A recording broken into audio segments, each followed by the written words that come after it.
Bonsoir à tous, je suis Samuel Coe, directeur général de XP France. On est ravi de vous accueillir pour cette troisième Spotlight Coaching Series. Donc l'idée, c'est pas de parler de XP France, c'est bien de parler d'immobilier ce soir. Et on est donc en collaboration avec la société Pulse et cette jolie casquette qui représente le logo sur la tête d'Olivier. Et Olivier va nous le dire mieux que moi, du reste, puisque je vais lui passer la parole. Mais ce soir, je suis pas dans le train comme au deuxième, donc j'interviendrai plus, parce que je sais pas me taire. Nous a invité ce soir Arnaud Motrep. Et avant qu'Arnaud soit présenté par Olivier ou se présente lui-même, je passe la parole à Olivier. Encore merci Olivier de l'organisation avec EXP France de ces Spotlight Coaching Series. J'ai que des retours positifs. Je crois que les gens y prennent beaucoup de plaisir. Et je pense que nous aussi, on prend beaucoup de plaisir. Donc, c'est pas mal, en fait, hein. À partir du moment où c'est un plaisir partagé, c'est un bon moment. Olivier, à toi la parole. Merci beaucoup, Samuel. Bon, mais écoute, j'ai deux bonnes nouvelles. La première, c'est qu'effectivement, j'ai un invité de marque, donc on va passer forcément un bon moment. La deuxième, c'est que je t'entends bien. Parce que... donc, tu Et peux me ça change, couper. hein. Parce que le premier, tu m'entendais pas, je parlais tout C'est seul. ça. Et Le le deuxième, tu étais deuxième, dans le j'étais dans train. le train, donc je pouvais pas parler. Donc, Là, c'est nickel. Donc, tu me coupes quand tu veux, Samuel, et je te Arnaud, mettrai t'as peu pas de importe chance. promis. T'as pas de chance, je vais te couper ce soir. Moi, je vous Je entends vais- très bien tous les deux, donc soyez à l'aise de me couper la parole, parce que embarqué dans la passion, je peux être très bavard. Donc, on est entre nous en Non, mode voilà. apéritif de 18h30. Voilà. On fait comme s'il y avait personne qui nous regarde. L'essentiel, c'est nous. C'est Exactement. un échange constructif. Je crois qu'en plus, Arnaud va nous en parler, mais une certaine expérience quand même de ce métier. Olivier a une belle expérience de ce métier et humblement, je pense avoir une certaine expérience. Donc, si on peut partager un petit peu cela, alors l'idée, c'est pas, c'est surtout le partage d'Arnaud, mais on peut venir complémenter tout cela quand même. Olivier, je te repasse la parole. Je ne sais pas si tu veux nous présenter Arnaud ou si Arnaud le fait lui-même. Oui, alors Arnaud, je vais pas le présenter correctement, puisque moi, si je le présente, je ne vais pas dire ce que tout le monde dit. Mais non, ce que je veux dire par là, c'est que Arnaud, aujourd'hui, c'est un ami, c'est quelqu'un que j'apprécie beaucoup par par sa simplicité. Et puis, on va quand même le dire parce qu'on est obligé de le présenter aussi comme ça. C'est un méga top conseiller, c'est un mec brillant. Et il a prouvé non seulement parce qu'il a été top conseiller sur un gros secteur, mais en plus en changeant de secteur. Le gars que vous avez là est magique. Il arrive dès la première année, si je me souviens bien, à faire 265 000, s'il n'y a pas d'erreur, sur un secteur tout nouveau, qui est en plus hyper simple, hein, les gars. C'est la Haute-Savoie, c'est simple quand on n'est pas de là-bas. On vous accueille à bras ouverts, c'est génial. Donc, vraiment, évidemment, c'est ironique. Vraiment, je suis très, très Je suis admiratif. obligé de te couper la parole parce Ah que oui, juste pour vas-y. information, je suis au Savoyard quand même. Donc, Mais je tu sais à es quel point, l'exception. non, mais je sais à quel point c'est facile d'arriver en Haute-Savoie quand tu n'es pas au Savoyard. Voilà, Et à quel point les gens, alors les gens sont, charmant. sont adorables et deviennent très vite, peuvent devenir intimes, mais par rapport au sud où j'ai déménagé depuis, c'est totalement différent la première approche, hein. Ça prend un peu plus de temps avant de rentrer dans les petits papiers. Forcément, c'est la montagne, c'est un climat rude, donc les gens ont appris à s'endurcir. C'était juste pour la petite parenthèse. C'est ça. Donc, évidemment, ce que je disais, pardon, c'était ironique. Et voilà, c'est pour ça que je suis très admiratif du travail d'Arnaud parce que voilà, c'est pas un one shot, c'est pas j'ai été top conseiller une fois et puis voilà, non, c'est vraiment c'est une discipline, on va en parler aussi, c'est un état d'esprit, c'est voilà, c'est Arnaud, mais voilà, il va en parler, on va aborder le sujet de suite. Et je vais le laisser se présenter parce que je trouve que voilà, il va mieux le faire que moi, sinon je risque de lui faire trop d'éloges et ça va le mettre mal à l'aise. À toi, C'est Arnaud. déjà le cas, c'est déjà le cas, Olivier, c'est déjà le cas. Mais en tout cas, déjà, moi, je suis très heureux d'être là. Quand on m'a proposé d'accorder une heure de mon temps et partager ce qui nous semble pertinent de partager pour aider soit les nouveaux venus dans le métier, soit notamment des jeunes dans le métier, jeunes en âge, ou des reconversions, ou même des gens déjà confirmés, des gens même très… Enfin, voilà, j'espère que tout le monde va y trouver son compte ce soir parce que l'idée, c'est de partager de la valeur pour tous les niveaux d'expertise, de compétences, de motivation. Alors, qui je suis? Moi, je suis un jeune homme de 41 ans, vous voyez, voilà, je vis aux Bahamas, sur le pont de… Non, en tout cas, je suis né très modestement en banlieue parisienne il y a 41 ans, je suis de 79 et j'ai grandi dans un quartier très cosmopolite, très sympa. Je suis né à Vitry-sur-Seine et j'ai grandi à Cachan et à Fresnes, dans le Val-de-Marne.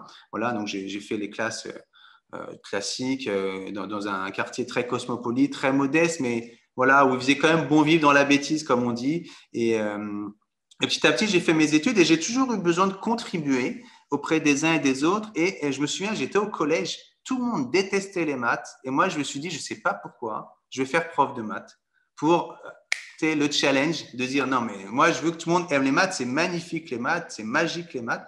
Donc, j'ai fait les études pour être prof de maths. Et puis, arrivé à 20-21 ans, bah, d'autres inspirations m'ont envahi et j'ai été tourné par l'international, par le tourisme, voilà, par aller élargir le champ de mes horizons et des frontières. Donc, je suis parti travailler au Club Med pendant 2 années. Je fais plusieurs saisons justement à la montagne, à la mer, à l'étranger, en France. Donc, voilà, ce goût du voyage, je l'ai eu. Puis, pareil, mission de vie, on m'a proposé un poste d'animateur socio-culturel dans mon quartier d'origine où je suis né et où j'ai grandi, donc à Cachan. Et j'ai accepté ce poste, pareil, en côté mission de vie, de contribuer pour que le quartier il aille mieux, pour qu'il y ait moins de conflits entre les quartiers, qu'il y ait moins ce côté enclavé, voilà, que ce soit plus ouvert, ouvrir la curiosité des jeunes de quartier, les aider avec leur famille, notamment pour l'école, puis la civilité tout court. J'ai fait ça pendant 3 ans. Et ensuite, bon… voilà, j'étais assez déçu par l'approche sociale publique. Donc, j'étais un peu déçu. Puis, on m'a proposé, du coup, de reprendre une formation à l'époque, c'est les licences professionnelles, pareil dans le tourisme. Donc, voilà, on m'a dit, tu vas aider les gens, mais tu vas voyager en même temps, tu vas faire ta vie. Donc, ça accumulait tout ça. J'ai fait ça. Et j'ai goûté le goût du commerce. Parce que dans le cadre de cette formation qui est en alternance, on m'a dit, tiens, voilà, ta mission, c'est de vendre des voyages, de vendre de la billetterie, de vendre des packs événementiels, que ce soit pour la famille lambda ou l'entreprise qui veut faire plaisir à ses collaborateurs. Et donc, j'ai goûté le goût du commerce et là, j'ai adoré ça. Pourquoi? Parce que ça nourrit mon besoin de contribuer, d'aider, d'être impactant auprès des gens, tout en gérant mon temps, mon énergie. Et puis, il faut reconnaître, moi qui suis issu d'un quartier très populaire, eh ben, il y avait ce côté rémunération déplafonnée. Plus tu travailles ou mieux tu travailles, plus tu as de rémunération. Et il y avait aussi quasiment tout le temps la reconnaissance des clients, des bénéficiaires des actions. Donc, il y avait ce que j'appelle moi aujourd'hui la double reconnaissance, la reconnaissance humaine qui nous nourrit, qui nous gratifie, et puis la reconnaissance financière qui va avec, où là, finalement, bah, tu as le choix que t'offre quand tu as un peu plus de pouvoir d'achat, un peu plus d'argent. Et en parallèle, mon ami d'enfance a ouvert une agence immobilière. Il avait, je crois, il avait 23, 24 ans, 25 ans, voilà, dans les mêmes âges. Et puis, pendant 1 an, 2 ans, il m'a travaillé au corps et j'ai fini par accepter, sachant que j'y connaissais rien, parce que moi, je ne suis pas du tout mon domaine, le monde d'être propriétaire, les notaires. Moi, je croyais qu'un notaire, on allait le voir quand on avait fait une bêtise, tu vois. J'étais plutôt notaire, avocat, huissier, c'est le même panier pour moi. Donc, finalement, j'ai accepté. Et puis là, la galère a commencé. Et puis, j'ai transformé cette galère aujourd'hui en mode de vie qui me convient parfaitement. Donc là, j'ai commencé le 2 novembre 2006 et aujourd'hui, on se parle, du coup, on est en septembre 2021. Donc, ça fera bientôt, comment on dit, 16 ans. Bientôt 16 ans, c'est ça, si je compte bien. Voilà aujourd'hui. Donc, aujourd'hui, on va pouvoir partager comment j'ai pu partir de rien, un métier où je ne connaissais rien, où j'étais inconnu, je ne connaissais rien, ce n'était pas mon domaine de prédilection, j'avais zéro connaissance sur le domaine, à aujourd'hui, justement, où je suis conseiller qui gère mon temps, mon énergie, qui a pu me dégager du temps, notamment pour offrir des webinars ou pour livrer des prestations de formation, de coaching maintenant, à aujourd'hui du moins. Voilà, en quelques mots, j'essaie de faire vite. Après, s'il y a des questions dans le chat, au plaisir de répondre, ou même Olivier, ou même Samuel, au plaisir de répondre à vos questions, les amis. Génial, merci Arnaud. Alors, avant qu'on rentre dans le vif du sujet, parce que tu nous as mis l'eau à la bouche, je voudrais m'adresser aux personnes qui sont là et savoir d'où. Alors déjà, bonjour à tous. Et d'où vous vous connectez. J'adore, en fait, moi, c'est mon trip. Quand je commence les webinars, les visios, de savoir d'où vous êtes connectés. Donc, dites-nous. Alors, on a du Toulousain, et je suis toulousain aussi. Normandie, on a Dijon, Val-de-Marne, Île-de-France, Paris, Ariège, Rhône-Alpes, Montpellier. On a Lyon, Isère, Guyane, Alpes-Maritimes, bravo, génial. Le Gard, la Moselle. Alors, au vu des lieux, j'ai l'impression qu'il y a des gens qui sont devenus habitués des spotlights. Ça fait vraiment plaisir, puis je reconnais des prénoms aussi. Donc, bravo à vous et ça fait vraiment plaisir que vous reveniez chaque semaine maintenant avec nos invités à chaque fois. On a Genève également. Alors, est-ce qu'il y a de la Haute-Savoie? Toi, rappelle-moi, Thonon, c'est ça Là, je parle de Thonon. Ouais, j'habite à Thonon et là, je suis chez moi. Ouais. J'ai vu qu'il y avait de la Haute-Savoie, Olivier. Ah, je n'ai pas vu passer la Haute-Savoie. Mais... Si, il y a Jessica. Ils sont à Thonon. Dites-moi s'il y en a qui sont à Thonon.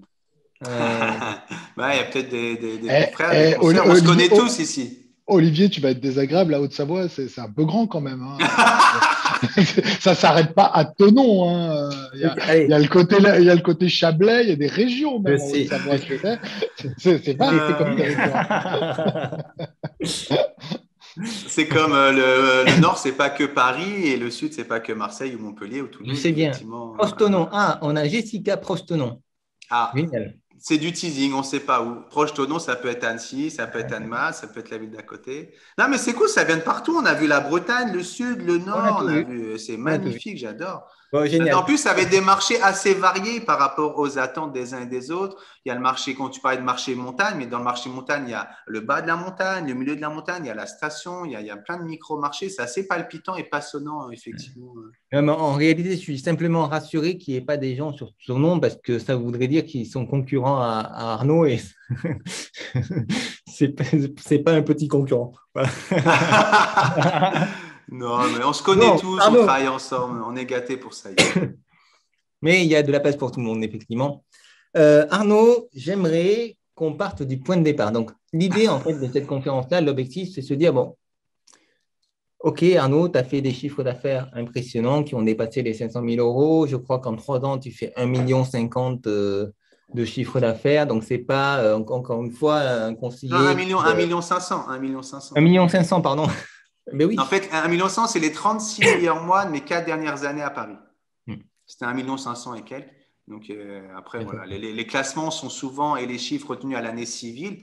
Mais quand tu prends l'un 36 meilleurs mois, en fait, j'ai fait 3 fois l'année civile, mais étalé différemment. Donc, je le redis pour montrer une certaine constance dans les résultats. C'est exactement ça, c'était mon propos. Tout ça important pour ceux qui nous regardent. Si je peux me permettre, mais à l'époque où j'avais moi-même mes agences, j'aimais bien me comparer et regarder les chiffres d'affaires.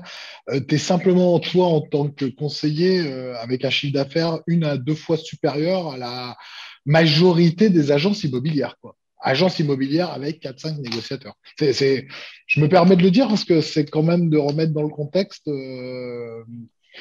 C'est assez impressionnant en termes de volume et de continuité, en effet. Je vois qu'il y a une question sur le combien de ventes. Oui. Alors, les honoraires, je les ai augmentés au fur et à mesure des années. Quand j'ai démarré l'immobilier, ma moyenne d'honoraires, elle devait être à 8 500, 9 000 hors taxes. Et à la fin, elle devait être proche des 12 500 hors taxes. Donc, ça faisait une unité à 6 000, à peu près un peu plus de 6 000 l'unité. Et 2 unités constituent la vente, unité mandat et unité acquéreur. Tu vois. Donc, après, c'est vrai que les marchés… moi, l'objectif, c'était toujours de raisonner sur 44 semaines et faire 2 unités par semaine sur 44 semaines. Je n'ai jamais réussi à le faire, mais j'ai jamais été très, très loin. Mais jamais réussi à faire mes 88 unités. Je sais qu'il y a des régions où des gens font ces unités-là. Après, j'ai toujours à cœur de bien défendre mes honoraires, de viser l'efficience. Donc, c'est vrai qu'on peut toujours faire plus d'unités. Comme toujours, prendre plus de chiffre d'affaires, c'est où est-ce qu'on met l'équilibre par rapport à son marché local. Donc, je sais qu'il y a des agents immobiliers qui sont très forts en unités. Et Olivier, je sais que tu en accompagnes beaucoup des top performeurs en nombre d'unités, mais tu dis, punaise, pourquoi autant d'énergie, autant de dossiers à porter, à accompagner pour aussi peu d'honoraires au final, décorrélé de la réalité économique locale. C'est que quand on travaille à 3-4%, bah, c'est sûr que ce n'est pas vrai quand on travaille à 5-6%. on perd des points. Et donc, à chaque vente, on va peut-être faire des ventes que moi, je n'aurais peut-être pas faites, mais finalement, moi, j'étais plus focus sur le chiffre d'affaires que sur les unités. Donc, il y a des ventes, effectivement, ou des mandats que je n'ai pas pris quand c'était trop incompatible avec le client. Ce sont des choix que chacun fait avec son système de valeur, justement.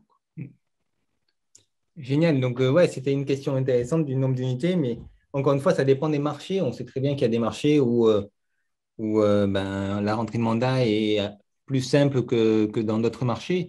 Il n'y a pas de marché idéal, je ne pense pas, mais par contre, ouais, il y a des typologies de marchés et le nombre d'unités va dépendre effectivement du marché. Cela dit, si vous me demandez de choisir entre un marché avec très très peu d'unités de vente et un marché avec beaucoup d'unités de vente, je choisirais le marché avec beaucoup d'unités de vente. Pourquoi? Parce que les process peuvent être mis en place pour générer du volume et ça offre une certaine sécurité. Quand vous travaillez dans le prestige, par exemple, je peux vous dire que si vous loupez une vente, en gros, vous loupez une très grosse partie de vos revenus de l'année. Donc, c'est beaucoup plus risqué. Je ferme la parenthèse et on attaque tout de suite. J'ai envie de te poser une question. Une première question, Arnaud, c'est de savoir, finalement, on va partir du départ. Imaginons que je veuille être un top conseiller, ce que je n'ai pas été en toute objectivité. Par quoi il faut que je commence? Quels sont les prérequis d'un top conseiller avant même de mettre les mains dans le cambouis, avant même de se lancer dans l'arène? Quel conseil tu donnerais comme prérequis avant même de commencer? Qu'est-ce qu'il faut avoir comme compétence, comme aptitude? Wow, c'est une belle question. Effectivement, je vais faire en sorte d'y répondre, parce que je ne suis pas un grand pédagogue pour le coup, mais vous allez être libre de me poser des questions pour compléter. Je dirais déjà, c'est de reconnaître qu'on ne l'est pas aujourd'hui. Par exemple, c'est de se dire, aujourd'hui, je suis un conseiller lambda ou moyen ou mauvais, au sens sans se jeter la pierre, mais en gros, je manque de connaissances, je manque d'organisation, je manque d'écoute, je coupe la parole au client, je organise mal. Enfin bref, prendre conscience de ses points forts, évidemment, et aussi prendre conscience de ses points à muscler, ses points de progrès. Et du coup, reconnaître en soi qu'on n'est aujourd'hui pas top conseiller. Et du coup, ouvrir sa curiosité, ouvrir ses yeux, ses oreilles, ses cinq sens sur qu'est-ce que je peux prendre à droite, à gauche pour venir muscler mes lacunes du monde pour devenir top conseiller. Je dirais, la première chose, c'est d'accepter qu'aujourd'hui, on ne l'est pas, de décider de le devenir et accepter de le devenir. Parce que quand on progresse, il y a vite, on est quand même en France, et quand quelqu'un progresse et génère de la réussite, d'un coup, on va dire « Ah, mais est-ce que tu as le meilleur secteur? Oh, mais tu as eu de la chance sur un dossier. Oh là là, qu'est-ce que tu as de la chance en ce moment? Oh là là, je ne sais pas ce que tu as, mais tu n'as que les meilleurs acquéreurs. Oh, je ne sais pas ce que tu as, mais tu n'as que les vendeurs les plus sympas. » Donc, au fait, il faut accepter tout le process qui va avec ces progrès, en fait. Sur tout le parcours, il va y avoir plein de choses, plein de gens, et ce n'est pas forcément… Les gens peuvent nous surprendre dans un sens comme dans une année qui vont être contents pour nous. Il y a des gens qui vont être meilleurs que nous, ils me dire écoute, c'est bien, là, je te vois bien, je vais t'aider. Tu me dis oh là là, ils vont pointer du doigt en disant mais ceci. Donc voilà, c'est accepter qu'on ne l'est pas, décider de le devenir et accepter de vraiment le devenir avec tout ce que ça comporte dans son environnement, évidemment, notamment environnement humain. Donc ça, c'est le prérequis, je dirais, c'est un peu psychologique. Il y en a qui vont dire, c'est ésotérique, c'est spirituel, mais pour moi, c'est la base qui m'a fait le déclic. C'est de me dire, je m'affranchis de tout ce que peuvent dire et même penser les autres, en bien, en mal sur moi. J'en ai rien à carrer. Moi, j'ai décidé de progresser et je vais me donner le temps, l'énergie, toutes les actions dans ce sens-là. Ça, c'est très, très important, ce que vient de vous dire Arnaud, et ce n'est pas ésotérique du tout, hein. C'est psychologique, mais ce n'est pas du tout ésotérique, dans le sens où je sors d'une autre visio, et c'est exactement le sujet qu'on a abordé. C'est-à-dire qu'il y a beaucoup de gens qui sont freinés par leur manque, par leur souci finalement de rentrer dans un certain moule. Il faut accepter à un moment donné que quand vous sortez du moule pour aller explorer des secteurs différents, forcément, vous allez être critiqué. Forcément, on va vous dire que vous faites une bêtise. Forcément, pourquoi? Parce que vous renvoyez les peurs de chacun. Donc, dès que vous faites des choses que les autres ne sont pas capables de faire, forcément, les gens vont vous freiner parce qu'en fait, ça les renvoie à leur propre peur. Et en réalité, ces gens-là vous admirent. C'est ça qu'il faut comprendre. C'est que les gens qui vous critiquent les plus, c'est les gens qui vous admirent le plus, mais ils ne l'ont pas intégré. Même eux, ils ne l'ont pas compris. Donc, c'est important ce que dit Arnaud, c'est de dire la vie des autres, finalement, ne m'importe peu. Et si tu me permets, Arnaud, je vais juste apporter une précision qui me semble très importante. Euh, c'est ce que tu as dit, mais je vais le dire avec d'autres mots, c'est qu'en fait, intégrer que notre chemin est unique et que le chemin des autres m'importe peu. Évidemment qu'on n'a pas tous les mêmes vies, évidemment que on n'a pas tous les mêmes atouts au départ, mais par contre, on peut avoir une volonté qui est suffisante pour dépasser des gens qui, a priori, ont de meilleurs atouts que moi. Et là, je vais te laisser rebondir parce que je sais que c'est un sujet qui t'intéresse et qui te passionne. Se dire, ben, avec les moyens que j'ai, je peux faire mieux que l'autre. Pourquoi? Ben, parce que j'ai des compétences peut-être qui sont mieux exploitées, parce que je suis plus régulier dans mon travail, parce que voilà, j'ai compris des choses que l'autre n'a pas compris. Est-ce que tu veux bien compléter ce Bien que… sûr, non, mais avec grand plaisir. Et puis, je suis admiratif devant, tu trouves les mots pour exprimer des idées qui sont pas si simples que ça à exprimer. Il y a une chose que, apparemment, de toute façon, à partir du moment, moi, j'adore les citations. J'ai eu le plaisir de visiter à l'époque son ancienne cellule à Nelson Mandela en Afrique du Sud. Ça m'a impacté. Il y a des moments comme ça puissants dans nos vies. C'est un ancien co-détenu avec lui qui nous exprimait l'histoire. Du coup, je me suis intéressé. J'ai retenu une de ses citations qui est assez dingue. Il dit toujours, je ne perds jamais. Tu vois, soit je gagne, soit j'apprends. Et cette citation, j'aurais tellement voulu l'intégrer à 3 ans, mais on l'a déjà à 3 ans, même à 6 mois. Parce que quand on apprend à marcher, qu'on se casse la figure, a priori, j'ai lu ça il n'y a pas trop longtemps, un bébé, il tombe à peu près, il essaye 2000 fois de marcher avant d'y arriver. Et j'ai vu encore dans le même esprit un aigle, il lui faut 2 ans pour apprendre à décoller avant d'être le roi du ciel. Donc et 2 ans où il peut mourir puisqu'il fait des petites branches comme ça. Donc en fait, on voit souvent les aigles voler ou les gens les resplendir, mais on ne sait pas ce qui se passe dans leurs coulisses. Et en fait, voilà, moi, ça m'a beaucoup aidé. Et du coup, comment je l'ai traduit sur le terrain, ce que je pense c'est ce qui intéresse les gens qui sont avec nous ce soir, c'est qu'en fait, au début, j'ai raté énormément de choses. Quasiment tout, d'ailleurs. Je posais des questions fermées, je coupais la parole au client, je partais dans tous les sens, j'avais une info, je ne la suivais pas, ou alors, je ne sais pas, je donne des exemples comme ça. Et du coup, quand j'avais un rendez-vous, par exemple, pour obtenir un mandat que je n'avais pas, eh ben, je posais la question au client en disant, Madame, Monsieur, excusez-moi, je vous pose une question, soyez libre de ne pas y répondre ou d'exprimer si ça vous gêne, mais j'ai l'impression d'avoir raté quelque chose avec vous. S'il vous plaît, dites-moi quoi. Et en fait, j'en ai pris plein la figure. Mais ça m'a tellement aidé parce que en fait, oui, ils ont donné aux autres qui ont moins d'honoraires. Oh, le confrère il a dû baisser sa culotte. Oh, l'autre il la connaît de la sortie d'école. Mais en fait, alors il y a sûrement de la complaisance dans la réponse. Oui, je ne suis quand même pas dupe. Mais beaucoup, c'est centré. Je ne vous ai pas senti assez croire en mon habitation. Je ne vous ai pas senti assez concerné lors du rendez-vous. Je ne vous ai pas senti assez en place. Je vous ai senti brouillon dans vos papiers. Plein de trucs finalement sur moi, sur mon comportement, sur mon verbal, mon non-verbal, sur ce que je dégageais et pas sur la grille d'honoraires ou le panel de services qu'on a déployé. Et petit pas après petit pas, donc échec après échec, j'ai fait en sorte de muscler tout ça pour, lors du premier rendez-vous, tout de suite utiliser cette première image que le client peut avoir de moi dès l'accueil, dès le premier rendez-vous, pour que tout de suite, ils soient inspirés par moi. Et petit à petit, ça ne se fait pas du jour au lendemain. On arrive à gagner des parts de marché, gagner des rendez-vous. Donc ça s'entend, c'est accepter qu'on n'est pas parfait, loin de là, qu'on n'est pas top conseil, demander au client ce qu'il a pointé chez nous comme imperfection, qu'est-ce qui lui a déplu, qu'est-ce qui fait qu'il n'a pas été assez inspiré par nous pour nous confier un mandat, soit un simple, soit même une exclue, parce qu'au début, on ne rentre pas de mandat, carrément, ils ne veulent pas de nous. Après, ils nous donnent un simple pour nous challenger, un outsider. Après, petit à petit, on a une première exclue, mais raccourcie d'1 mois sur 3 mois, ou des honoraires retravaillés, bref. Et petit à petit, on arrive à l'inspirer suffisamment fortement pour qu'on ait le package, le mandat rêvé, l'exclusivité au prix du marché, nos honoraires parfaitement intégrés entre le barème et le mandat, et qu'on le vend dans les 3 mois et que la vie est belle. Voilà. Donc, il y a tout un process, erreur après erreur, échec après échec, à intégrer sans s'auto-flageller. Parce qu'en fait, au début, ça me faisait mal. Tu vois, vraiment mal. Je me dis, punaise, je suis vraiment un nul, quoi. Et après, je dis, non, c'est pas que je suis nul. C'est qu'à un moment donné, je me suis pas assez bien exprimé. Ou le client, il avait le besoin d'ordre. J'étais pas assez organisé, donc je l'ai pas rassuré. Et on sait que la sécurité, c'est un besoin extrêmement important chez le client. C'est un besoin qui est exacerbé puisqu'il prend un engagement fort dans sa vie.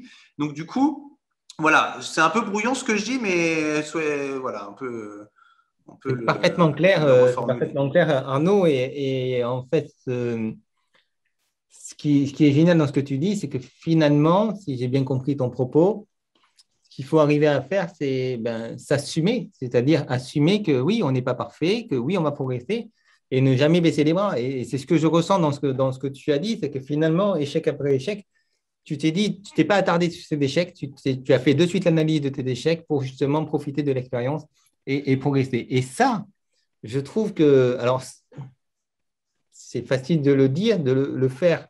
Effectivement, ça demande une certaine humilité. Et si je peux me permettre, je vais simplement vous dire, je suis désolé pour ceux si ça coupe, hein, Isabelle. Si je peux me permettre, j'ai côtoyé pas mal de top conseillers et ils ont tous un point commun, je vous le garantis, hein, c'est l'humilité. C'est un truc, c'est impressionnant. Je ne connais pas un top conseiller qui me dit, ouais, moi je suis au top, moi je suis le meilleur. Ça n'existe pas. Ils sont tous super humbles. Et c'est normal parce que pour être un top conseiller, il faut être humble. Si tu n'es pas humble, tu n'as pas le mindset suffisant, tu n'as pas la capacité d'être un top conseiller. Donc on peut peut-être le rajouter dans les prérequis, c'est ayez cette humilité-là et en même temps, ayez aussi, quand vous faites des choses correctes, enfin, qui sont bien, cette fierté, qui n'est pas une fierté mal placée, de dire, ouais, ça, je suis content, j'ai bien fait. Ça, soyez objectif en fait sur ce que vous faites. Et puis, je vais juste rajouter un truc parce que je l'ai abordé aussi dans une vidéo tout à l'heure, c'est de jamais reporter, et ce que tu as dit, hein, Arnaud, tu l'as très bien dit, c'est de jamais reporter son succès ou son échec à quelque chose d'extérieur. Si vous réussissez, c'est parce que vous êtes bon et que vous avez été bon en tout cas. Si vous avez échoué, c'est que vous avez été mauvais. Si un client travaille pour vous, c'est que vous avez réussi à le convaincre et bravo. Si un client ne travaille pas avec vous, c'est que vous n'avez pas réussi à le convaincre et c'est tout. N'allez pas chercher autre chose. Donc après, l'analyse qu'a faite Arnaud est géniale parce que c'est ça qui a permis de progresser. Mais simplifiez-vous la vie, quoi. Et puis osez vous regarder devant une glace en disant, ben là, je suis bon, là, je ne suis pas bon. J'ai une question, Arnaud, pour toi, Vas-y. qui a été posée un petit Et moi, je fais une petite, Oui, vas-y, Samuel. juste un petit commentaire sur ce qu'on entend, mais à la fois je te rejoins, Olivier, et je rejoins Arnaud sur l'humilité du conseiller, et je pense qu'elle est importante dans la remise en cause. Et à la fois, je suis pas surpris, mais, mais je trouve que c'est une mentalité, un mindset, pour te reprendre, Olivier, très anglo-saxon finalement. Je ne veux pas, mais je me sens obligé. Mais c'est vrai que c'est très, pour être amené, maintenant, ça fait un peu plus d'un an que j'ai pris ces responsabilités à travailler avec un groupe américain. Alors, j'avais travaillé déjà avec des Américains auparavant, mais peut-être pas d'aussi près que je le fais aujourd'hui. C'est peut-être je vous partage ça parce que je le vis au quotidien, mais c'est ce qui m'a le plus chamboulé à titre personnel. C'est ce côté à la fois positif.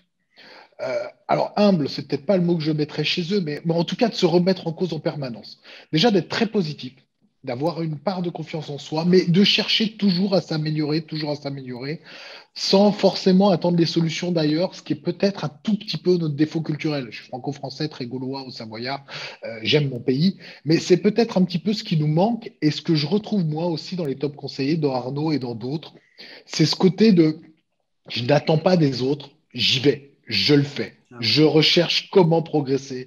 Je n'attends pas de l'infrastructure, du réseau. Je suis pas trop d'un réseau, mais je n'attends pas forcément du réseau. Le réseau m'apporte un certain nombre d'outils. Je vois des commentaires dans le chat, mais le réseau, c'est vous qui faites le boulot. Arnaud, vous le mettez dans un réseau ou dans un autre, il va faire le job.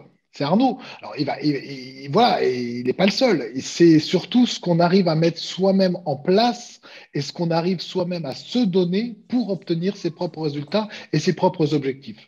Et j'en termine là, mais déjà, ça commence par se fixer un objectif. Peut-être que tu en parleras, mais c'est souvent ce qui manque à pas mal de gens et ce que j'ai pu rencontrer dans ma carrière, c'est déjà juste d'avoir un objectif. Parce que comment se contrôler, s'auto-évaluer, je crois que c'est Mickaël qui le disait dans le chat, mais si on n'a pas soi-même un objectif, et combien d'entre vous n'ont pas d'objectif?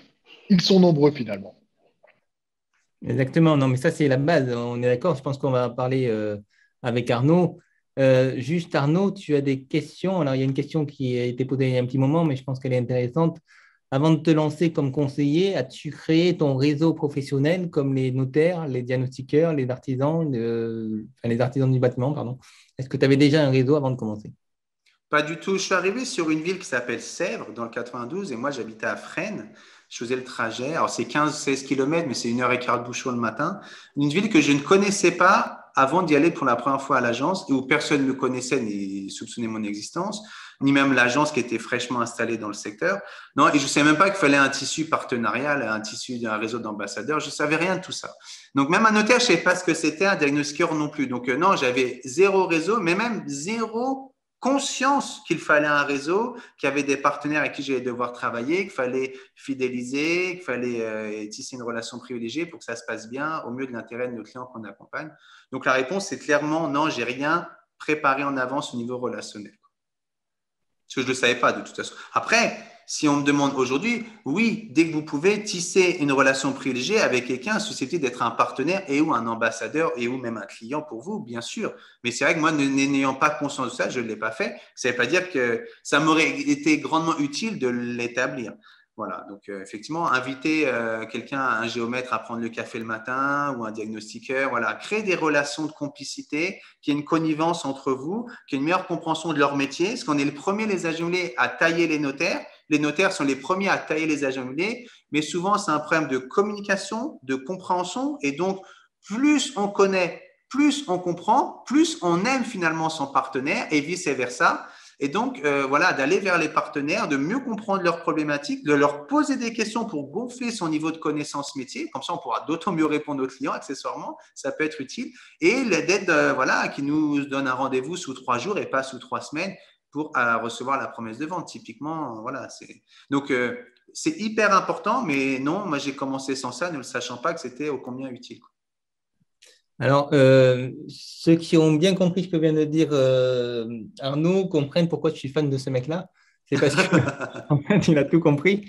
Et ouais, c'est génial. C'est en fait comprendre que la base, et c'est important Arnaud que tu le rappelles, parce que ô combien depuis le Covid et tout ça, on s'est embarqué dans un truc hyper digitalisé qui est bien, parce que le digital, c'est génial pour faire des affaires, c'est absolument génial. Mais le téléphone, j'aime bien le compromis, la visio, tout ce qui permet d'entendre la voix, de se voir, c'est quand même génial pour des relations avec les clients et avec les prestataires. Donc oui, si on veut, je pense, toucher la performance, devenir un top conseiller, tous les top conseillers que je connais sont une qualité relationnelle exceptionnelle. C'est pour ça que quand vous discutez avec un top conseiller que vous ne connaissez pas, généralement, le contact se fait très rapidement. De suite, vous le trouvez sympa. Pourquoi? Parce que c'est son job. Il faut qu'on le trouve sympa en quelques secondes.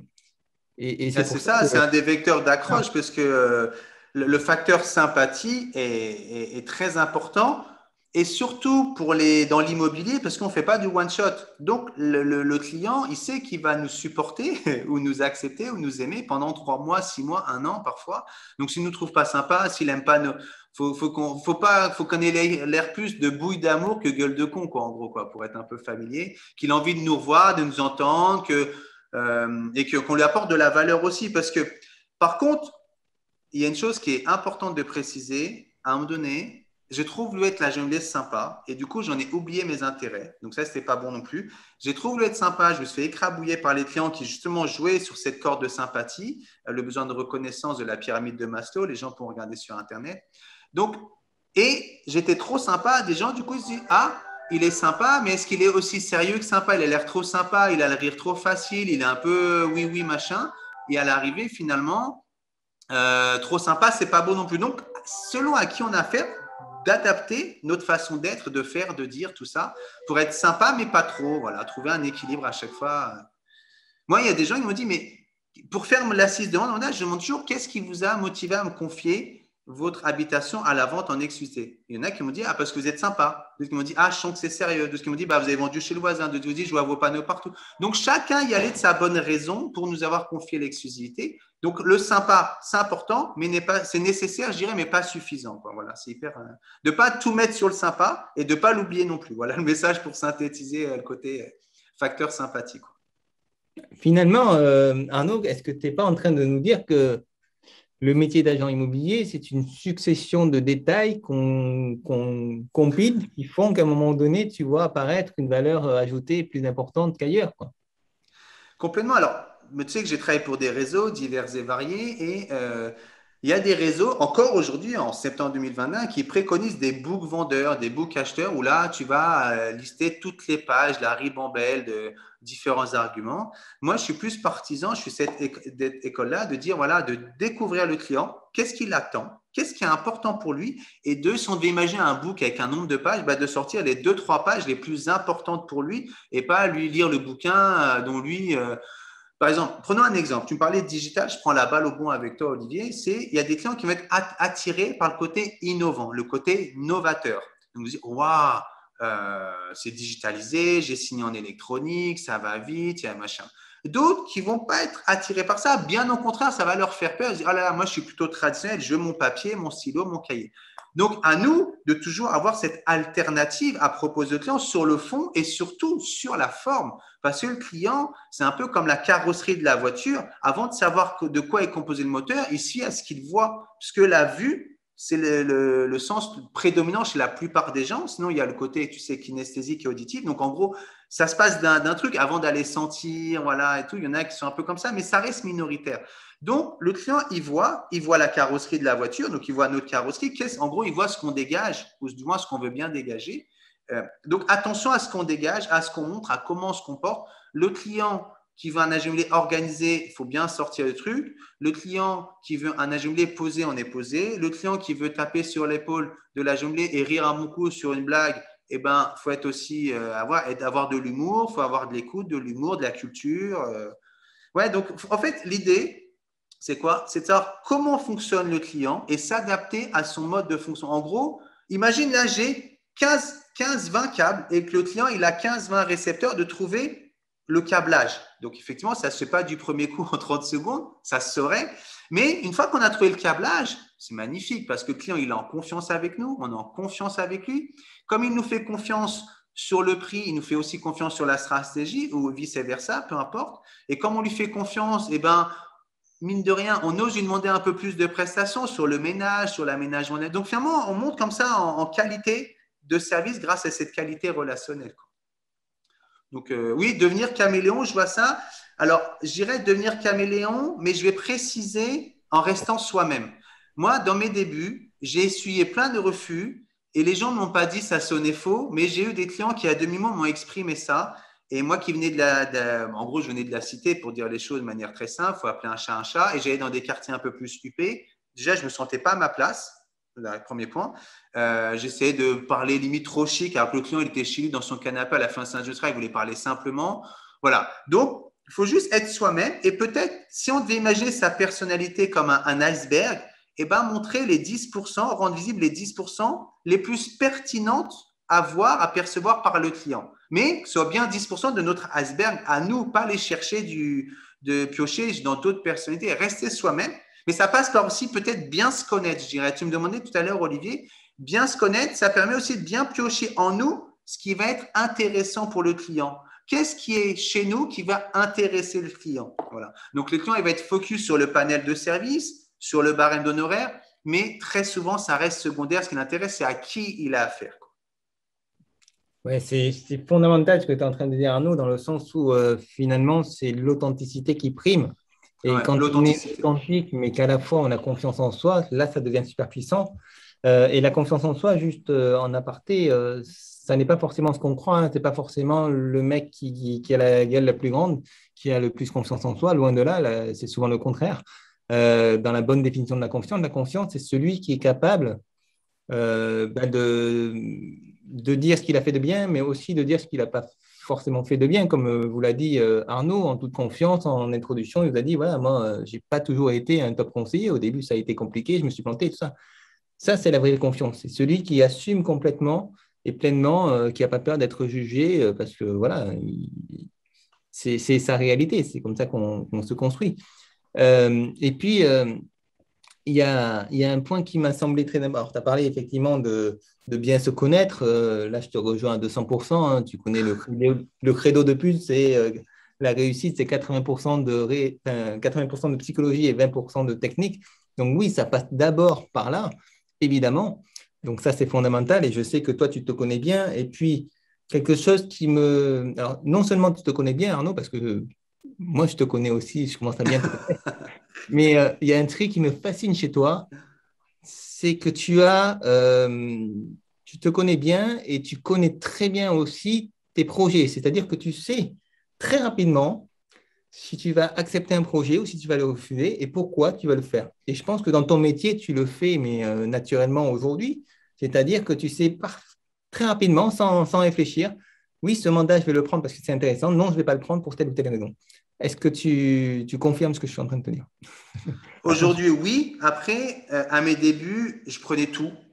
Ouais. Et en fait, pour moi, si on devait prendre la main qualité et la main quantité, tu vois, de dire vraiment privilégier au début la quantité. D'ailleurs, moi, je fais partie de ceux qui pensent que le besogneux va toujours dépasser le talentueux qui ne travaille pas ou pas assez. Donc, vraiment faire, faire, faire.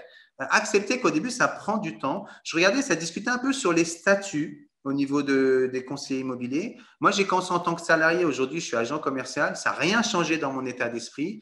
Je sais pas, d'ailleurs, je ne sais même pas ce que ça change. D'ailleurs, pour moi, Si tu gagnes plus. Non, pardon. comment? Je dis tu gagnes plus d'argent, mais c'était une petite Oui, blague. si jamais. Mais après, bon, tu peux gagner plus d'argent, effectivement, en gérant bien tous les URSSAF, la fiscalité, tes dépenses, ton budget. Quand tu es en entreprise individuelle, c'est une vraie entreprise, donc il faut bien la gérer. Donc, il faut muscler aussi tes compétences de gestion d'entreprise, avoir le mindset de solopreneur globalement et pas que la gestion de terrain. Mais effectivement, tu peux gagner plus et en tout cas avoir plus d'argent. Mais ce que je veux dire, c'est que sinon, globalement, au quotidien, ça ne change rien. On est des humains au service d'autres humains. À qui on a affaire, c'est ce qu'on veut savoir. Moi, j'ai besoin de savoir à qui j'ai affaire.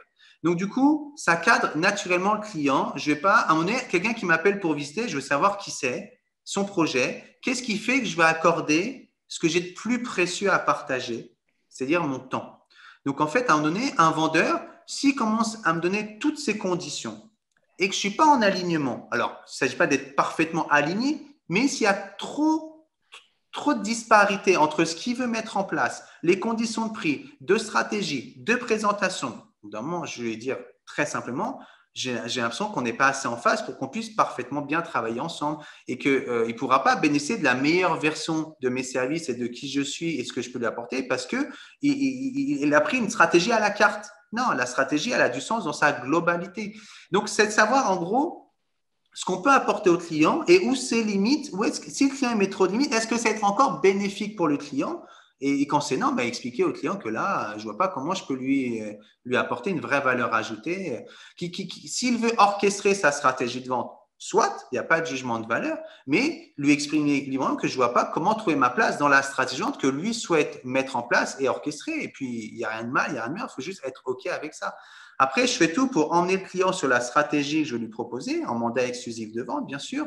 Mais le mandat exclusif de vente, c'est une typologie de mandat. C'est une feuille, enfin plusieurs feuilles maintenant, de plus en plus, on signe, terminé. Mais qu'est-ce qui va se passer comme expérience pour le vendeur? Qu'est-ce qu'il va vivre avec nous? Et qu'est-ce qu'il est prêt à faire pour son projet à lui, finalement? Parce que quand je vais parler standard de présentation à un client vendeur qui ne veut pas bouger une oreille, je veux dire, mais on parle bien de votre projet immobilier. Dans quelle mesure il est important votre projet de vente? Qu'est-ce qui va changer pour vous le fait de vendre ou de ne pas vendre? Quels vont être les bénéfices pour vous de réaliser cette vente? OK, donc on va se communiquer avec votre projet de vie. Quels vont être les bénéfices? Donc, je lui fais prendre conscience que ce n'est pas rien ce qui est en train de se passer et l'emmener du coup à être dans l'action lui-même parce qu'on n'est pas des prestataires juste pour ouvrir des portes et faire des visites. On doit avoir une valeur conseil.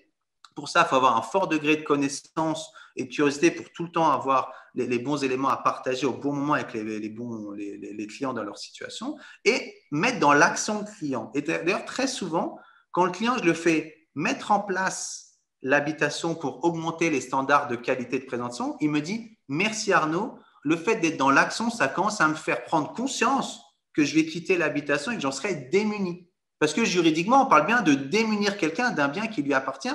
Ça t'appartient, hop, ça t'appartient plus. C'est binaire. Et les gens n'ont pas conscience de ça parce qu'ils n'ont pas cette psychologie. Ça reste des particuliers, sauf si certains, c'est leur métier de penser, des gestions de projet, machin. Donc, on a vraiment, en fait, une grosse responsabilité auprès des clients en général. Donc, autant savoir à qui on a affaire, qu'est-ce qu'ils attendent de nous et leur apporter encore bien plus que ce qu'ils attendent de nous. C'est ça l'idée. Waouh! Je sais pas, Non, c'est mais bon. C'est un peu long, je sais pas comment structurer, tu sais, Non, mais on est en tu as dit C'est très freestyle. bien. Et c'est passionnant, c'est génial. Et il y a le deuxième point commun de tous les top conseillers que tu as sorti. Le premier, c'était l'humilité. Le deuxième, c'est tous les top conseillers que j'ai rencontrés ont conscience de la valeur du temps. C'est-à-dire que ce que vous a dit Arnaud est génial quand il dit, voilà, je vais voir si j'accorde du temps à cette personne-là, ce que j'ai de plus précieux. Et putain, c'est vrai, pardon, mais ce qu'on a de plus précieux ici sur Terre, c'est le temps, c'est pas l'argent. Alors oui, l'argent, il m'en faut, mais le temps, on ne peut pas l'acheter, hein. Donc, c'est ça qui est génial, c'est que tous les top conseillers ont compris ça, peut-être parce qu'ils gagnent bien leur vie, donc du coup, ils ont compris que le temps, c'était quand même ça qui était super important et qu'on on donne du temps aux gens. Est-ce que cette personne-là que j'ai en face de moi, elle mérite mon temps, sachant que je vais lui aussi apporter de la valeur, etc. Ça, c'est génial et c'est typiquement, j'allais dire, une démonstration de top conseiller, pardon Arnaud de te cataloguer, mais j'ai entendu ça beaucoup de fois chez les top conseillers et c'est vrai que c'est très puissant de se dire, voilà, est-ce que je donne du temps, est-ce que j'accorde du temps à ça? Mais ça, c'est valable aussi dans la vie privée. Encore une fois, quand on a conscience du temps dans la vie privée, ben voilà, on voit si on va accorder du temps à telle ou telle personne. Pardon. J'aimerais qu'on aborde maintenant. Attends, juste une chose, Oui. Olivier, pour qu'il n'y ait pas de méprise. Quand je dis on choisit à qui on accorde du temps, on a quand même un travail de séduction. C'est-à-dire qu'on va quand même travailler pour montrer aux prospects, aux contacts, aux clients qu'il a tout intérêt à nous faire confiance. Et au bout d'un moment, malgré ce travail de séduction, de présentation, de découverte et de se délivrer, de montrer qui on est, ce qu'on veut apporter, bah, ça ne matche pas, de l'accepter. Mais il y a quand même un travail de montrer au client tout l'intérêt qu'il a à nous faire confiance, uniquement à nous, pour qu'il réalise son projet, pour ne pas dire son rêve, dans les meilleures conditions. Donc, c'est important aussi de dire, il y a quand même du travail. Ce n'est pas juste, bon, toi, voilà, il y a un travail de découverte, savoir à qui on a affaire et montrer au client qu'il a affaire à quelqu'un de bien, qui est authentique, qui a de la connaissance, qui a des compétences, qui est passionné, qui va lui délivrer de son énergie et de son temps. Après, au client, s'il est assez inspiré, c'est le but, tant mieux. S'il n'est pas, bah, ok, bon, on accepte. Génial. Je vais juste lire quelques commentaires sur le temps, justement. Pour commencer, le temps ne compte pas et avec le temps, on arrive à le gérer. Ça, c'est complètement vrai. Et puis, il y a Marianne qui fait un joli jeu de mots qui dit important. Voilà, donc c'est sympa, c'est bien. J'aimerais qu'on aborde un ou deux points pour clôturer. Le premier, c'est quelque chose qui te caractérise parce que tu sais que je te pose souvent la question de savoir comment tu fais, Arnaud, parce que je suis curieux de savoir comment font les top conseillers. Et je t'ai posé plusieurs fois la question et il y a un mot qui ressort, mais à chaque fois, et c'est vrai que je me dis, purée, ce mot-là, quand on va l'annoncer, effectivement, il est super dur à tenir dans le temps, justement, c'est la discipline. Tu as cette discipline-là. Est-ce que tu peux nous parler de ça? Est-ce que tu peux nous expliquer jusqu'à quel point tu es discipliné et ce qui fait que c'est forcément un atout de ta réussite et de tes résultats? Oui, c'est important. Effectivement, moi, quand je décide quelque chose, en fait, ce qui se passe, je vais essayer d'expliquer ce qui se passe dans ma tête. Je vais me laisser inspirer par un projet, par une mission, par quelque chose. Quand je dis inspirer, je préfère le mot inspiration à vision, parce que vision, tu sais, je trouve que ça limite à la vue. Inspiration, ça suggère que c'est les cinq sens. On est vraiment imprégné de quelque chose, d'un rêve, d'une mission, d'un objectif, d'un but, de voilà, quelque chose, de qui on veut devenir, qu'est-ce qu'on veut accomplir. D'ailleurs, on dit souvent, on fait qui on est, tu vois, dans l'idée. Voilà, c'est bien être imprégné de ça. Et quand j'ai décidé que je veux atteindre cet objectif-là, c'est pas j'ai décidé de perdre 2 kilos, je vais à la salle de sport le 2 janvier et le 12 janvier, il n'y a plus personne. Non, quand j'ai décidé, il y a vraiment toute la notion d'objectif qui prend sens. Et surtout, dans la décision, il y a l'acceptation du parcours. C'est de se dire, voilà, je décide, par exemple, ma première année, j'ai fait 70 000 euros TTC. Voilà. Et à un moment donné, après, j'ai décidé, waouh, je veux dépasser 100 000. J'avais fait 120 000 la deuxième année. En TTC, parce qu'au début, je n'avais même pas ces notions d'hors-taxe et de TVA, tu vois. Et après, à un moment donné, j'ai 150. Et après, j'ai rêvé à 200. Et petit à petit, comme ça. Mais à un moment donné, l'année où j'ai dépassé 500 000 dans la même année civile, je l'avais décidé, pas le 1er janvier, c'était déjà trop tard pour l'encaisser. Je l'avais décidé à la rentrée scolaire d'avant. Et là, c'est opportun. C'est aussi pour ça que j'ai expliqué, parce que j'adore le timing de ces séquences.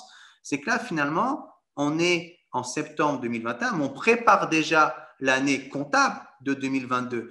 Donc, j'invite vraiment les gens à donner toute leur énergie. Ils vont dans tous les cas avoir 15 jours pour célébrer les fêtes de fin d'année avec les gens qui leur sont chers en fin d'année, parce que même s'ils veulent faire du business entre le 30 et le 31 décembre, ce n'est pas le plus opportun comme timing. Donc, autant faire dès maintenant.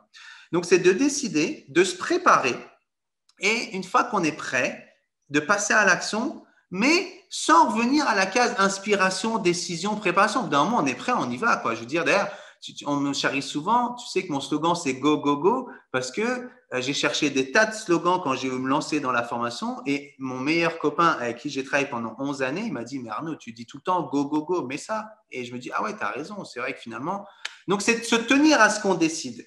Donc, pour moi, la décision, ce n'est pas juste une lubie, une envie, un souhait. C'est limite un engagement irrévocable qu'on prend avec nous-mêmes. C'est de se dire, j'y vais. Ça m'inspire tellement de devenir cette personne-là, leader sur mon secteur qui fait X ventes, X chiffre d'affaires ou d'avoir tellement une bonne maîtrise de temps que je peux avoir le mercredi avec mes enfants ou mes week-ends samedi, dimanche avec ma famille ou d'avoir un choix de voyage ou de regarder.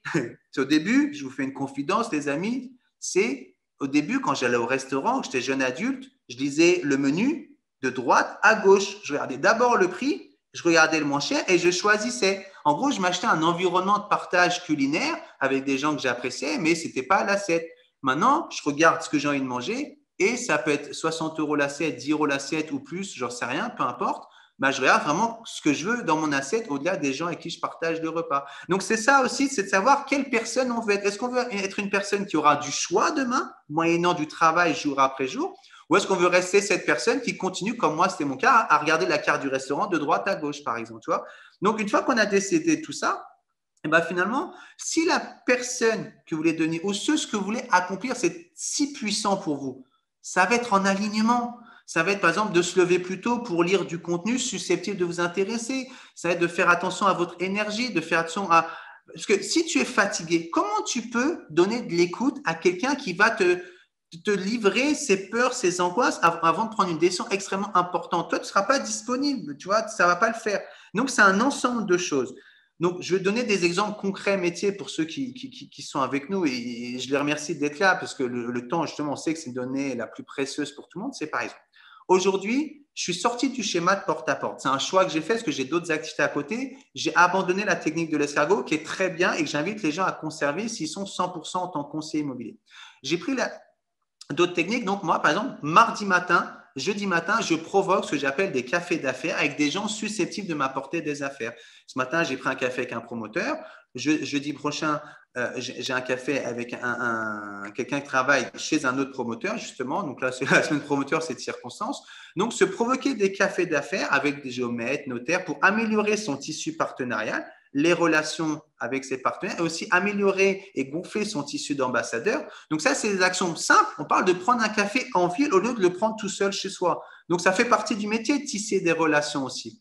Donc ça, la discipline, c'est de se dire, par exemple, je sais pas, je me lève plus tôt le matin, je me lève, ça sonne, je discute pas avec moi-même, je me lève, ok, c'est pas facile, mais une fois que le corps il est réveillé, et pour éviter le coup de pompe du midi, tu fais attention à ce que tu manges. Si tu te prends une cuite le midi, comment tu peux donner la meilleure version de toi-même l'après-midi? C'est pas possible.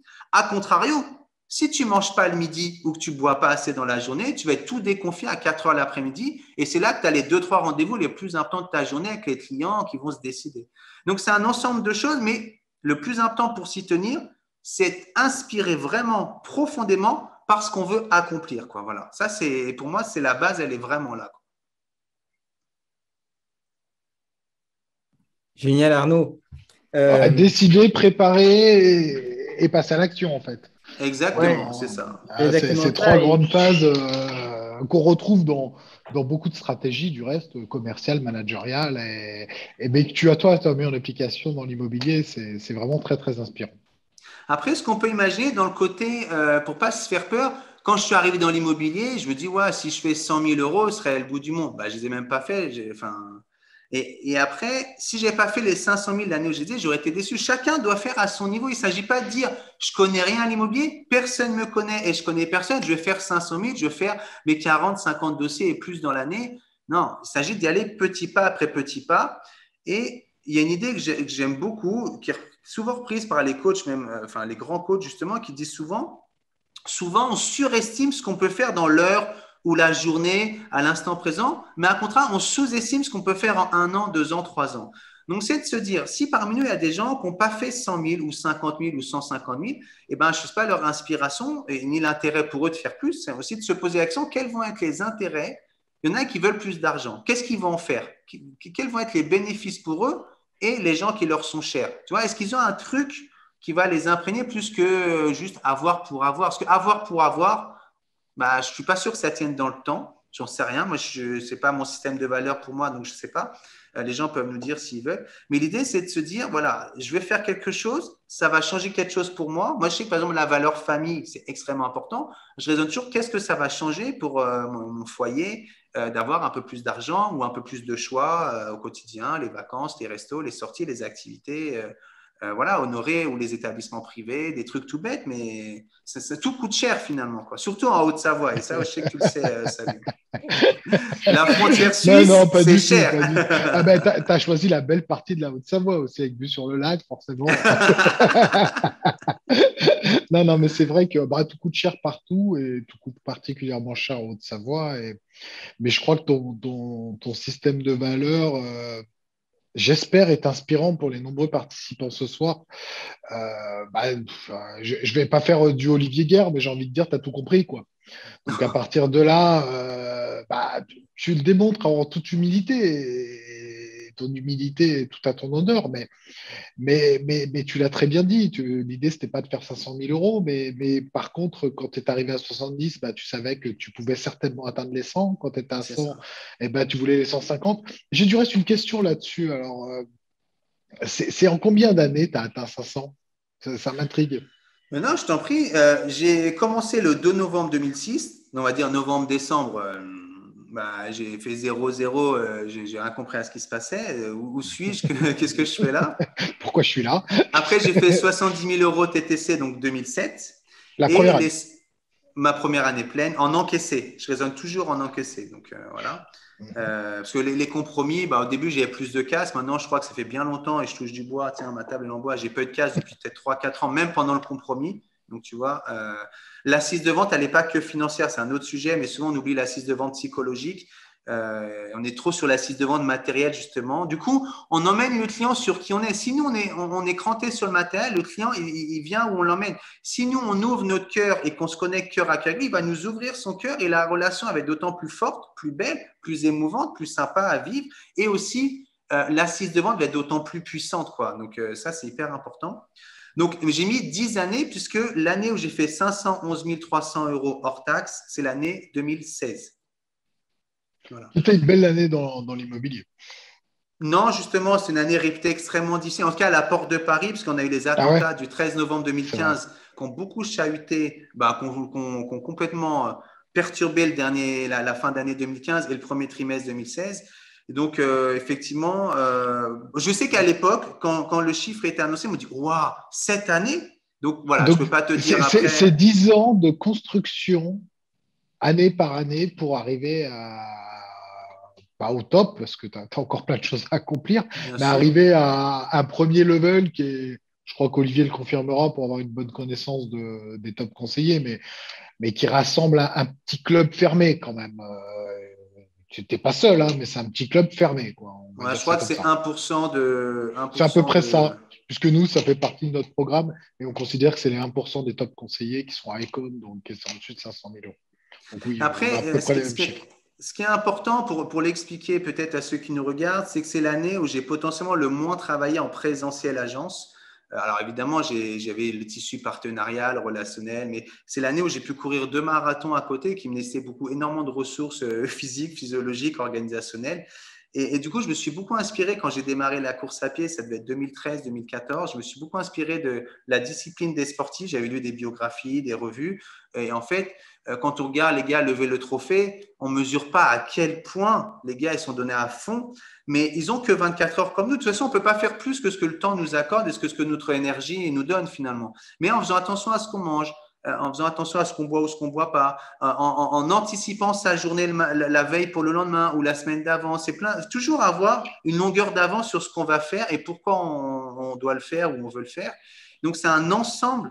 C'est difficile à expliquer dans un webinaire en quelques minutes. Non, mais tu c'est vrai que l'expliques bien. T'es gentil. Mais c'est vraiment… En fait, je dirais 80% de son temps, il doit être paramétré. Et moi, j'étais tombé peut-être ma 3e, 4e année où je dis, allez, je reste dans le métier, je veux réussir dans le métier, je veux gagner ma vie dans le métier. Quand j'ai gagné ma vie, c'est au sens large du terme, gérer mon temps, mon énergie, être disponible pour les gens que j'aime et tout. Et là, du coup, je me suis dit, je vais tout organiser. Et là, c'est le contraire. Tout était trop paramétré et du coup, j'arrive en retard au rendez-vous parce que j'avais prévu trop court. Je n'avais pas assez de temps pour conclure l'offre d'achat. Je la prenais à la va-vite alors qu'avec 10-15 minutes de plus, je la prenais au prix, tout ça. Pareil pour le mandat. Donc, moi, je préconise vraiment d'avoir 3/4 de son temps paramétré et d'avoir un quart vraiment de souplesse, de flexibilité. Pour les managers qui nous regardent, peut-être faire peut-être 2/3, 1/3, parce qu'il y a quand même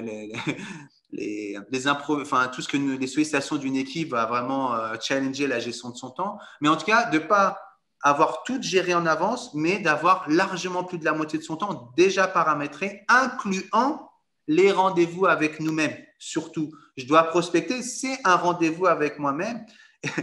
Et j'ai trouvé ça comme image il n'y a pas longtemps. J'ai sorti comme ça. Et puis, ça a fait rire la salle. Je vous le partage, libre à vous de rire chez vous ou pas. Je discutais avec un conseiller et puis il me dit, tu sais Arnaud, la prospection, c'est mis dans mon agenda. Tous les matins, je prospecte dans l'agenda.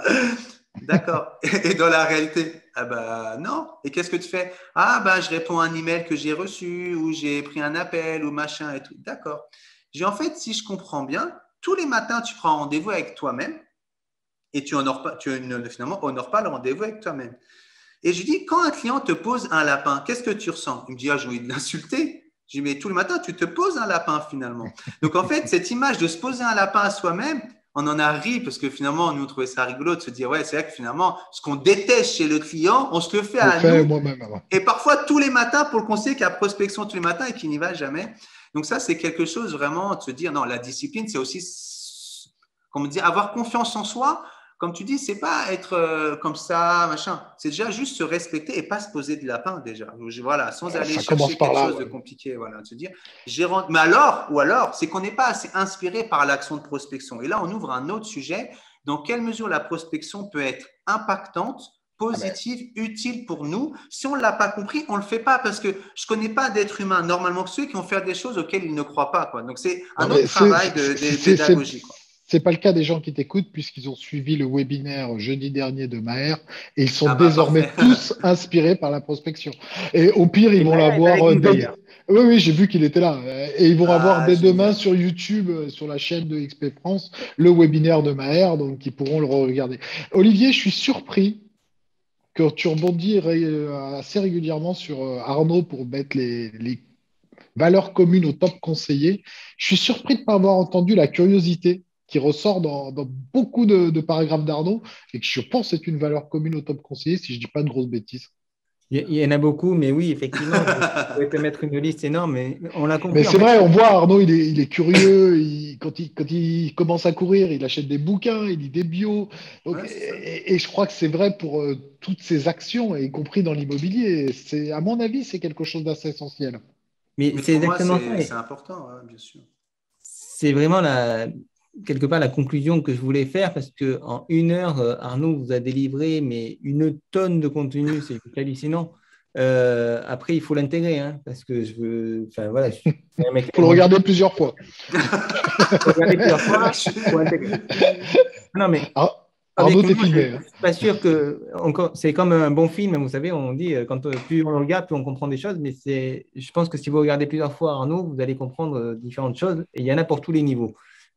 Vraiment, donc merci Arnaud parce que tu as délivré des pépites. Après, il y aura ceux qui ont su les capter et ceux qui n'ont pas la maturité suffisante pour les capter. Et ce n'est pas une insulte, c'est simplement que on évolue avec son temps, comme tu l'as dit. Tu as quand même attendu, enfin, tu n'as pas attendu, tu as travaillé 10 ans. La conclusion qui tue tout, c'est resté comme ça. J'attendais 10 ans, ça va bien se passer. Mais voilà, tu as construit ta réussite. Et il y a, j'aurais une dernière question par rapport à ça à te poser, mais c'est énorme ce que tu as pu délivrer en si peu de temps. Et c'est pour ça que je vous invite vraiment à regarder ça. Et ce qu'il faut comprendre, finalement, en résumé, pour ceux qui ont décrypté un maximum de choses, c'est qu'il y a une telle précision dans la connaissance de soi-même. Arnaud se connaît parfaitement.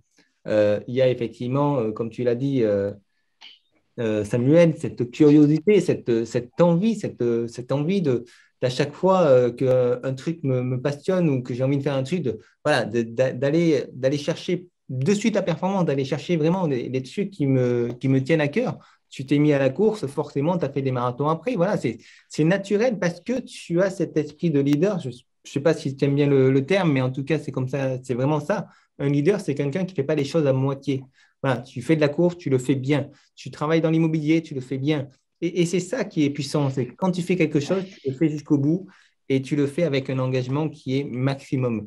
Donc voilà, alors je pourrais te parler effectivement de tout ce que tu as dit pendant des heures parce que moi, tout ce que tu as dit, je ne le dis pas en 1 heure, je le dis en 10 modules, tu vois. Donc, Non, mais on ne peut pas prétendre avoir tout dit. Moi, je vous invite à suivre ce que fait Olivier parce que c'est extraordinaire comment il arrive à segmenter toutes cette séquence-là. C'est vrai que moi, j'ai un côté très, très brouillon. Mais je voudrais juste prendre la balle au bon, Olivier, si tu permets. C'est que quand tu parles d'engagement, c'est un ensemble. C'est qu'en fait, souvent, les gens, ils veulent plus, mais ils ne se posent pas la question à ce qu'ils sont prêts à faire de plus.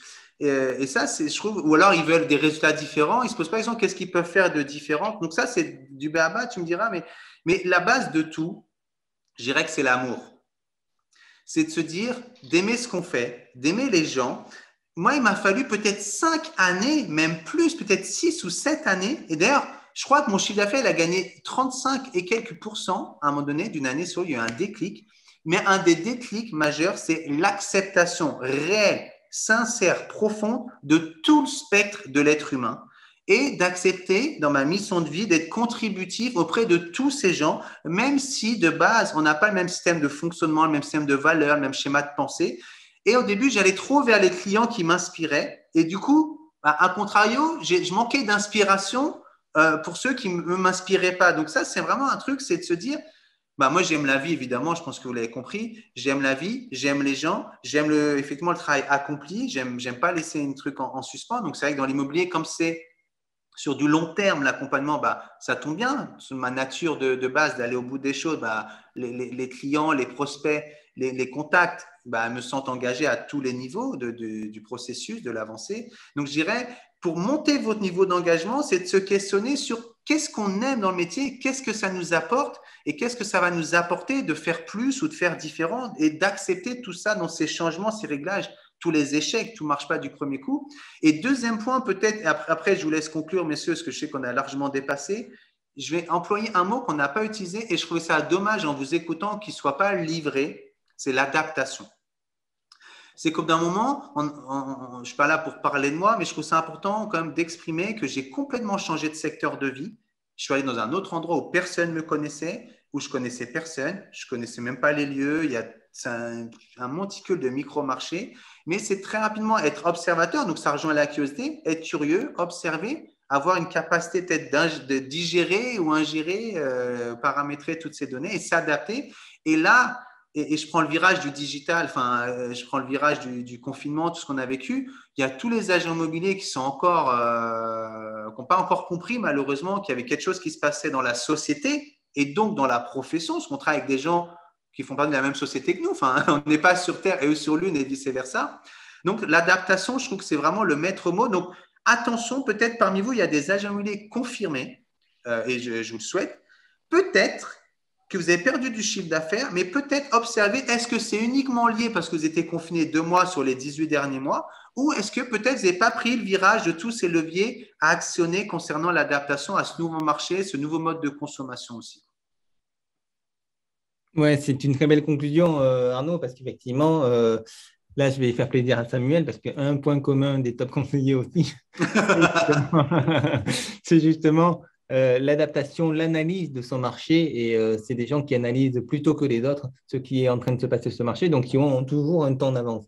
Et ça, ça se travaille, les amis. En fait, tout ce que vous avez dit, Arnaud, c'est du travail finalement.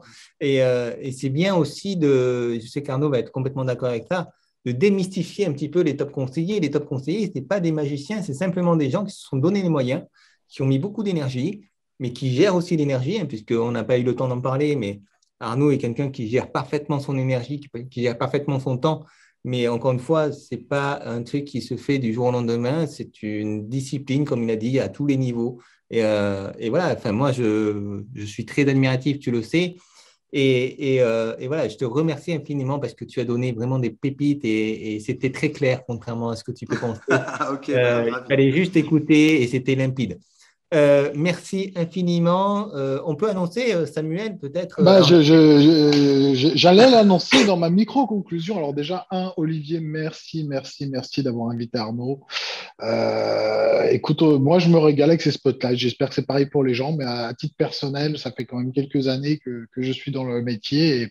Et autant la personnalité que l'approche, que le partage, c'est peut-être un mot aussi qui est important, que ça soit Maher, que ça soit toi, que ça soit Olivier aujourd'hui, Arnaud, pardon, de partager comme ça avec les autres, je trouve que ça existe peut-être pas assez dans notre profession, donc c'est bien, pourvu que ça continue. Moi, j'ai été très, très inspiré. J'ai presque envie de. Ça a peut-être été déjà fait avant moi, j'en suis désolé, mais je crois qu'il y a presque un nouveau concept aujourd'hui que m'a inspiré Arnaud, c'est l'auto-leader. On parle beaucoup de leadership. J'ai l'impression qu'Arnaud est un auto-leader. Il est leader pour lui-même. Et je ne sais pas si ce concept existe vraiment, sincèrement, mais sinon, je crois que ça vaut le coup d'écrire quelque chose dessus, quoi. Et c'est tout à fait ça. En fait, il est presque dans une bulle où évidemment il va interagir avec la société, il ne peut pas faire autrement. L'autiste immobilier, non, bonjour. mais tu es dans ta bulle où tu conceptualises avec toi tes objectifs, etc. Et du coup, c'est ce qui t'amène, à mon avis, à ton succès. Et je trouve que voilà, le leadership, on en parle beaucoup. C'est vraiment un sujet à la mode, mais être leader pour soi-même, c'est peut-être déjà le commencement du leadership. Et voilà, c'est moi en tout cas quelque chose qui m'a un peu transpercé pendant cette heure passée avec toi et avec Olivier. Je vous remercie beaucoup. Effectivement, il y aura un Spotlight 4. Je remercie beaucoup Arnaud, merci beaucoup Olivier. Merci. Le Spotlight 4 sera lundi prochain, si je ne dis pas de bêtises, à 18h30, lundi 13 septembre avec Marielle Casorono. Et alors là, merci aussi Olivier. Mesdames, soyez nombreuses à inviter vos copines. Messieurs aussi. Hein, messieurs, venez. Ce sera les femmes dans l'immobilier. Alors, mesdames, soyez nombreuses, bien évidemment. Mais messieurs, c'est entre nous, on ne le répète pas, mais en fait, elles réussissent en général mieux que nous et plus facilement. Donc, venons écouter pourquoi elles réussissent dans l'immobilier. Venons nous inspirer. On sait tous, normalement, que les femmes ont quelque chose en plus de nous. Donc, c'est le moment ou jamais de venir percer leurs secrets. Voilà. Donc, lundi prochain, Olivier, je te laisse le mot de la fin, mais merci à tous d'avoir été là. Et à lundi, n'hésitez pas à faire circuler autour de vous qui a ces spotlights. Il en reste plus que 2. Mais je crois que, voilà, c'est qualitatif. Donc, partagez. Juste une chose, celles et ceux qui ont des questions, avec plaisir d'y répondre, ils peuvent me les envoyer parce que le chat il va être fermé, mais sur les réseaux sociaux, on me trouve assez facilement, qu'ils soient libres de me contacter s'ils ont des questions auxquelles on n'a pas pu répondre. C'est vrai que c'est toujours frustrant. Je suis aussi participant de webinaire et des fois, c'est déjà la fin, mais j'ai jamais envoyé ma question. Donc voilà, les gens, soyez libres, je répondrai dans la mesure du possible, bien sûr, à tout le monde. Merci Arnaud. Ouais, merci, c'est toujours très généreux. Ça, c'est aussi un point commun entre les top conseillers. On va faire une liste, Olivier, on se l'envoie. Hein. On se fait un texto ce soir. Non, blague à part, écoutez, c'est 19h30, c'est bientôt l'apéritif, il faut rigoler. Mais non, exactement. 44. On va rater la première tournée, quoi. Il y a les infos de M6 pour commencer. Hein. C'est dramatique. Non, mais vous allez rigoler. Là, je vais me rendre dans une maison pour prendre un coucher de soleil. Là, je vais au dernier étage d'une maison prendre le coucher de soleil. Donc, il ne faut pas que j'arrive trop tard parce qu'effectivement, on a des couchers de soleil magnifiques. Ce sont des atouts de la vente. Effectivement, donc là, j'ai rendez-vous à 8h, 8h15 maximum pour le cliché majestueux du soleil au bord du lac Léman. Écoute, on va te libérer, mais juste avant, je voudrais que vous fassiez une avalanche de remerciements, si c'est sincère évidemment, pour Arnaud, parce que vraiment, il nous a délivré des choses fabuleuses. Et puis, on va se quitter là-dessus, si tu es d'accord, Samuel. En tout cas, merci infiniment Arnaud. Et donc, à lundi prochain pour un spotlight au féminin. qui, à mon avis, va être animé. Allez, à très vite, les amis. Merci à vous deux, merci à tous et merci de nous avoir suivis. Allez, Bonne soirée, merci à tout le messieurs. monde. Merci. Bye bye tout le monde. Ciao, ciao.